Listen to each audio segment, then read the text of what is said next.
Bem-vindos a mais um Deep Dive. Hoje vamos mergulhar em um tema que é fascinante e, vamos ser sinceros, um pouco assustador: o transhumanismo. É isso aí. Ah, E, para guiar nossa exploração, vamos mergulhar em uma entrevista incrível com o filósofo Antônio Jagues. Isso mesmo, ele discute as ideias do seu livro, que, adivinhem só, é sobre transhumanismo. E olha, o Jagues vai direto ao ponto, sabe?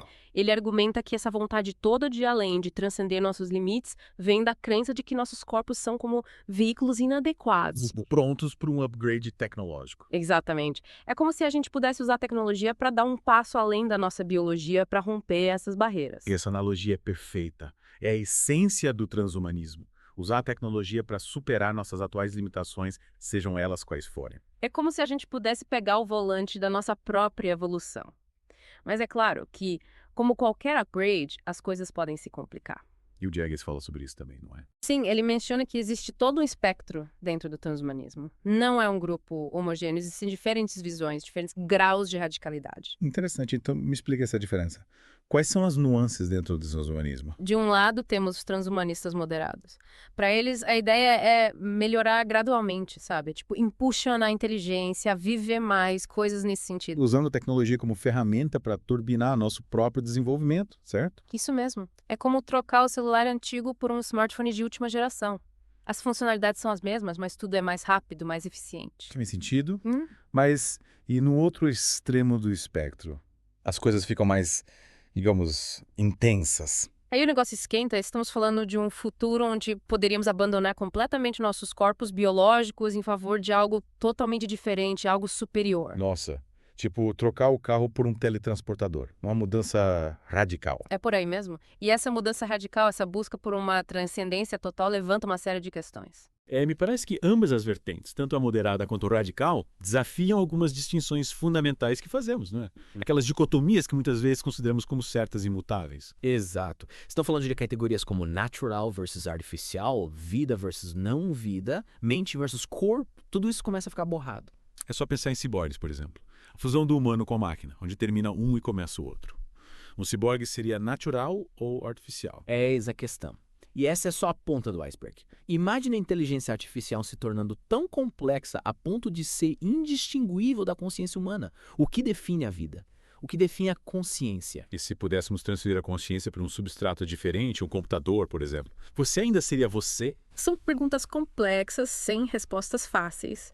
E o Jagues mergulha de cabeça nelas. E ele não se limita apenas a essas questões mais filosóficas, certo? Ele também explora as implicações práticas, as éticas, os desafios que surgem quando tentamos aplicar essas ideias. Com certeza. E um dos pontos que ele aborda com bastante profundidade é a questão da engenharia genética. Que tem o potencial tanto de erradicar doenças como de, digamos, criar uns tais bebês de proveta. Exatamente. É a faca de dois gumes do progresso. Eliminar doenças genéticas parece ótimo, mas e a possibilidade de uma sociedade obcecada em criar indivíduos geneticamente superiores? É como se abríssemos a porta para um novo tipo de eugenia. E o Jagues faz questão de diferenciar. Ele fala da eugenia tradicional, muitas vezes enraizada em ideologias racistas e autoritárias. Sim, o espectro daqueles regimes horríveis do passado. Exatamente. Mas ele também fala daquilo que alguns chamam de eugenia liberal. Seria como se os pais, e não o Estado, escolhessem as características dos filhos. Isso mesmo. Mas aí a questão é, será que isso realmente garante a liberdade individual? Ou será que abre caminho para um novo tipo de desigualdade? Uma casta genética privilegiada enquanto o resto da população fica para trás. É um risco real. E aí entra outra questão crucial, a questão do controle e da governança dessas tecnologias. Quem decide quais avanços são aceitáveis? Quem define os limites? Nossos sistemas atuais, como saúde e previdência social, não estão preparados para um futuro com humanos que vivem muito mais tempo, por exemplo, ou que têm capacidades físicas e mentais muito além do normal. É como se estivéssemos correndo em direção a um futuro incerto, sem saber ao certo o que nos espera do outro lado. E não podemos esquecer das implicações sociais, né? Porque esse futuro transhumanista, se é que vai realmente acontecer, não vai ser um mar de rosas para todo mundo. A gente tende a pensar na tecnologia como algo que beneficia a todos igualmente, mas a história nos mostra que nem sempre é assim, né? Exatamente. E o Jagues bate bastante nessa tecla. Ele argumenta que essa visão utópica de um futuro transhumanista com humanos aprimorados e imortais ignora completamente as desigualdades sociais que já existem hoje. Quer dizer, quem vai ter acesso a essas tecnologias? Quem vai poder pagar por esses upgrades? Exatamente. Será que todo mundo vai ter a chance de se tornar um super-humano? Ou será que vamos criar uma elite tecnológica enquanto o resto da população fica para trás, presa a seus corpos frágeis e mortais? E aí, em vez de resolver os problemas do mundo, a gente só estaria aprofundando ainda mais as divisões existentes. É essa crítica que o Jages faz. Ele argumenta que a gente precisa ter muito cuidado para não cair nessa armadilha do tecno-otimismo, sabe? Essa crença cega de que a tecnologia vai resolver todos os nossos problemas. É porque a tecnologia por si só é neutra. O que define se ela vai ser usada para bem ou para o mal são as escolhas que a gente faz, as estruturas sociais que a gente cria. Perfeitamente. A gente não pode simplesmente jogar a tecnologia em cima dos problemas sociais e esperar que eles se resolvam magicamente. É preciso pensar em como usar essas ferramentas de forma justa, ética e responsável. Mas Vinod Santeiro o Mesam Plokumbara e se fizerem que não se fenom de matanza não moçouino ou se balado paria entre gati, né? Yeah. Mas, voltando um pouco ao tema da imortalidade, você acha que a gente realmente quer viver para sempre? Essa é uma pergunta e tanto. E o Jages também se debruça sobre ela, sabe? E aí argumenta que esse desejo pela imortalidade é algo muito presente na história da humanidade, desde os mitos antigos até os dias de hoje. É, a busca pela fonte da juventude, o elixir da vida eterna.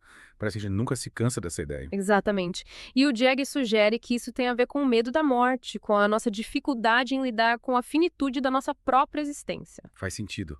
A gente se apega à vida, aos prazeres, às experiências, e a ideia de ter que abrir mão de tudo isso um dia é assustadora. Com certeza. E aí entra o fascínio pela tecnologia, que promete nos dar controle sobre a nossa própria biologia, sobre o nosso próprio destino. Mas será que a gente realmente quer esse controle absoluto? Será que a morte não é uma parte importante da vida, mesmo que a gente não goste de pensar muito sobre isso? É uma questão complexa, sem respostas fáceis. E o Jages não tenta dar respostas prontas, ele apenas nos convida a refletir sobre essas questões, a questionar nossas próprias crenças e motivações. É como se ele estivesse dizendo: olha, gente, o futuro está em aberto. A gente tem poder de moldá-lo, mas precisamos fazer isso com consciência, responsabilidade e, acima de tudo, com muita reflexão. Exatamente. E essa reflexão precisa levar em conta não só os aspectos tecnológicos, mas também os aspectos éticos, sociais e filosóficos do transhumanismo. Porque, no fim das contas, a grande questão não é se a gente pode fazer algo, mas sim se a gente deve fazer. É como se a gente estivesse diante de um espelho, sabe? O transhumanismo nos coloca frente a frente com a nossa própria imagem, com todas as nossas aspirações e contradições. E nos obriga a encarar perguntas desconfortáveis, né? Questões sobre o que realmente valorizamos, o que queremos preservar, o que estamos dispostos a sacrificar em nome do progresso. Exatamente. E o Jages, como bom filósofo, não se esquiva dessas perguntas difíceis.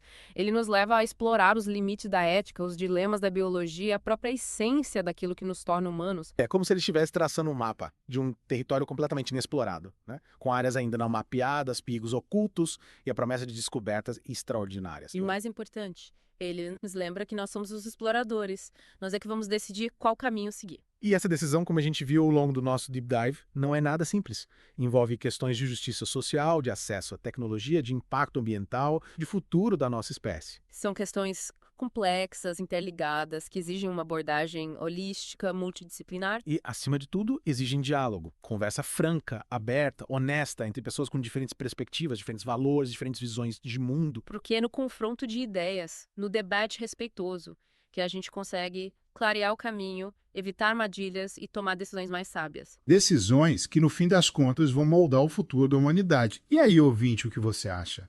Que futuro você quer ajudar a construir? Que tipo de humanidade você quer ver florescer? Essas são as perguntas que ficam. As respostas. Bem, essas cada um de nós precisa buscar dentro de si. Este foi o nosso Deep Dive de hoje.